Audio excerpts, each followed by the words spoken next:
ओम नमः शिवाय। प्रिय दर्शकों, देवों के देव महादेव का महीना और पावन महीना श्रावण का महीना 22 जुलाई 2024 से लेकर 19 अगस्त 2024 के बीच में है।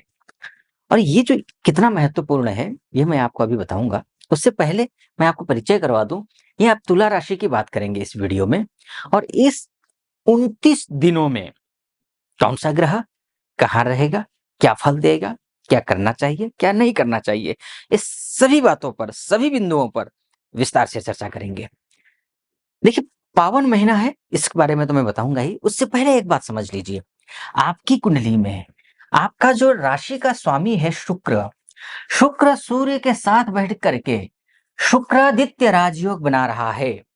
और शुक्रादित्य राजयोग राशि का स्वामी अर्थात राशिश या लग्नेश अगर शुक्रादित्य राजयोग बनाता है तो अटके लटके भटके सब काम स्वतः बनना शुरू हो जाते हैं। बस प्रयास करने की जरूरत होती है। प्रशासनिक कार्य विशेष रूप से बनते हैं। शासन प्रशासन से आप जुड़े हुए हैं तो आपको विशेष प्राथमिकता दी जाएगी। आपकी फाइल अगर प्रशासन से शासन में लटका हुआ है, ऑफिस दर ऑफिस सालों से आप मेहनत कर रहे हैं, काम बन जाए, नहीं बन पा रहा था, तो इस सावन के महीने में आपका काम बनेगा। बशर्ते मैं कुछ कहूंगा अभी सावन के बारे में और क्या कुछ आपको करना है, ये ध्यान रखना होगा, तो वो आप करिएगा। तो इसके साथ में क्या करना है कि शुक्रादित्य जो राजयोग है वैभव देगा ये, यानी कि कुछ भी सुख समृद्धि देगा। शुक्र एक ऐसा ग्रह है जो कि मान भी देता है, सम्मान भी देता है और अपमानित भी करवाता है। तो आपको क्या क्या है, ये सम्मानित करेगा, खासकर उस वर्ग से जो स्त्री है तो पुरुष से सम्मान मिलेगा, उनके थ्रू काम बनेगा। अगर पुरुष हैं तो स्त्री के थ्रू काम बनेगा, विशेष लाभ मिलेगा उनसे। ये भी एक अच्छी स्थिति यहाँ पर दिखाई दे रही है। लेकिन 30 जुलाई के बाद ये शुक्र कहाँ जाएगा? शुक्रादित्य राजयोग बनाने जाएगा। लाभस्थ होकर के शुक्रादित्य राजयोग बनाएगा, जो कि शानदार है। माफ कीजिए, शुक्रादित्य नहीं, लक्ष्मी नारायण राजयोग। लक्ष्मी नारायण राजयोग यहां पर बनेगा लाभ स्थान में। लाभ स्थान में लक्ष्मी नारायण राजयोग बनने का तात्पर्य यह है कि आप लक्ष्मी जी की आप पर कृपा होने वाली है, विष्णु जी की आप पर कृपा होने वाली है। कारण क्या है? लाभ स्थान में जो भी ग्रह जाकर के योग बनाते हैं तो उस चीज में वृद्धि कर देते हैं, उस भाव को पुष्ट कर देते हैं। तो लाभ से क्या है कि सोर्स ऑफ इनकम का जो है क्षेत्र है, ये यहां से देखा जाए तो आपके जो सोर्स ऑफ इनकम जो बन रहे हैं, जो जनरेट हो रहे हैं, वो बनेंगे और बनने के साथ में उसको विस्तार देंगे। ये ग्रह ये करवाएगा। पैसे का जो फ्लो रुका हुआ है, पैसे का फ्लो को खोल देगा, यानी कि आप तक पैसा जो नहीं आ पा रहा था वो पैसा आएगा आप तक। ये 30 जुलाई के बाद हो रहा है। इसके साथ साथ में कुछ सावधानियां भी बरतनी है। वो सावधानियां क्या हैं ये समझ लीजिए। आपकी सप्तमेश जो है त्रिकस्थ हो गया है गुरु के साथ में। गुरु चूंकि षष्ठेश होकर के अष्टमस्थ हो गया है तो उतना ज्यादा दिक्कत नहीं है। वैसे गुरु को बहुत ज्यादा दिक्कत होता अगर ये अष्टमेश नहीं षष्ठेश नहीं होता, तो वहां गुरु भी बहुत बुरे हाल में होता। लेकिन हाँ, मंगल का वहां होना कम से कम शुभ तो नहीं है। तो कोई भी डील करना हो, व्यापार में, नौकरी में, इंटरव्यू के लिए तैयारी करनी हो, दाम्पत्य जीवन में कहीं कोई समस्या आ रही हो, तो कोशिश करिए सूझबूझ के साथ में निर्णय लें। सूझबूझ के साथ में निर्णय लें, ये आपको ध्यान देना होगा। क्योंकि मंगल का अष्टम में जाना अचानक झटका देता है। और एक बात था, क्योंकि गुरु के साथ है तो उतना ज्यादा परेशान होने की जरूरत नहीं है। बस गुस्सा मत करना, सूझबूझ दिखाना। अगर सूझबूझ आप दिखाते हैं तो फिर कुछ नहीं होने वाला है, सब कुछ ठीक रहेगा। हनुमान चालीसा का पाठ करना है, ये भी आपको ध्यान रखना है। ठीक।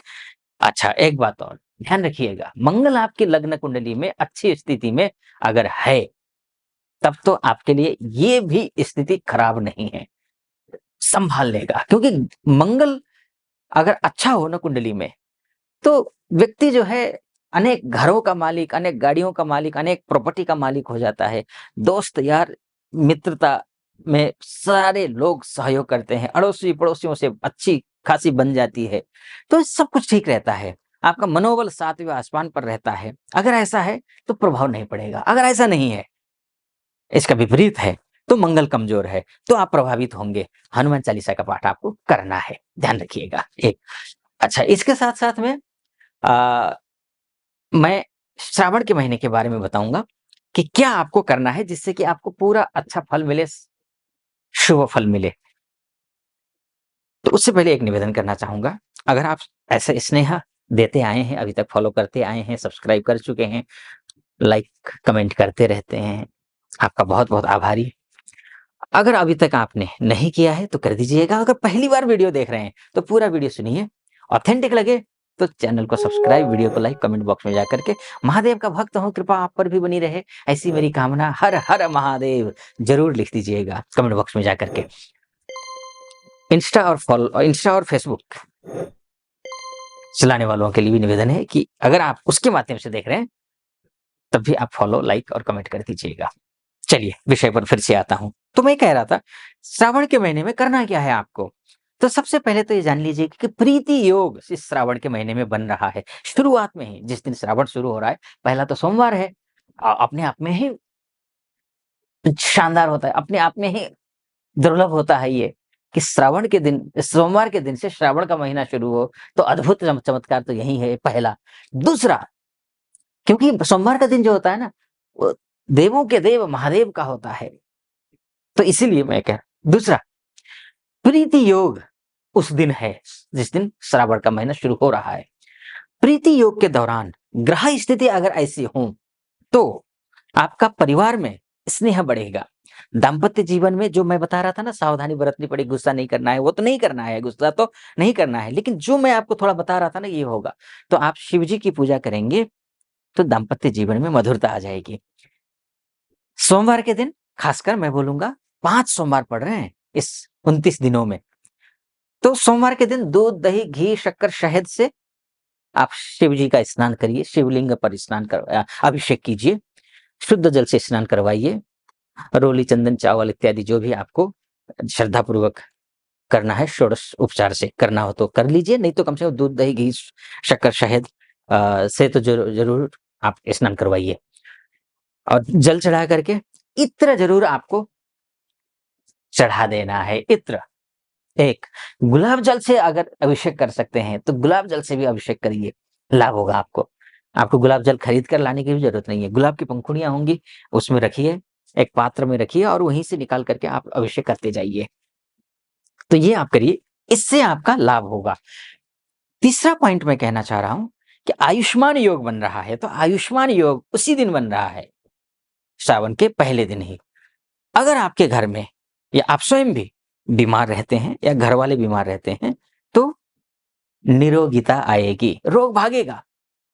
एक और एक योग बन रहा है, सर्वार्थ सिद्धि योग। अभी तक जिस किसी भी काम में आपने हाथ डाला है, बिगड़ रहा हो काम, तो सोमवार के इस सोमवार में आपको विशेष रूप से करना है, तो अभिषेक करिए, ओम नमः शिवाय का पूरे महीने जाप करिए। आप पूरे महीने अच्छा शुद्ध सात्विक खाना खाइए, व्रत, उपासना करना हो, जितना ज़्यादा हो सकता है करिए, श्रद्धापूर्वक करिए, शुभ होगा, मंगल होगा, महादेव आप कर कृपा करेंगे। लेकिन ये मोटा-मोटी तौर पर है, ध्यान रखिएगा, मोटा-मोटी तौर पर है। आपकी कुंडली ही आपका डीएनए होता है। ये 100% सच है, ये नहीं बोलूँगा मैं, क्योंकि मैं मार्गदर्शक की भूमिका में हूँ यहाँ। तुला राशि वाले व्यक्ति इस धरती में 66 करोड़ 60 लाख के करीब हैं। तो सबके साथ एक जैसे घटना तो घट नहीं सकती है। 1 सेकंड या 1 मिनट के अंतर से जन्म हुआ हो, उनका भी पूरा कुंडली चेंज हो जाती है। तो ये तो मोटा-मोटी तौर पर है। चलिए, विस्तार से कुंडली के बारे में चर्चा करना चाहते हैं कि क्या है भविष्य में, तो नीचे नंबर है, उस नंबर पे कॉल करके मुझसे बात करने के लिए, अर्थात कुंडली दिखाने के लिए अपॉइंटमेंट ले लीजिए। निर्धारित तिथि पर आपकी कुंडली का विश्लेषण करेंगे। सटीक लगा हो तो चैनल को सब्सक्राइब, लाइक और कमेंट कर दीजिएगा। हर हर महादेव का, और जो भी मनोभाव है वो व्यक्त कर दीजिएगा। फॉलो, लाइक और कमेंट फेसबुक और इंस्टा के माध्यम से देखने वालों के लिए निवेदन है। चलिए फिलहाल अनुमति चाहूंगा। हर हर महादेव।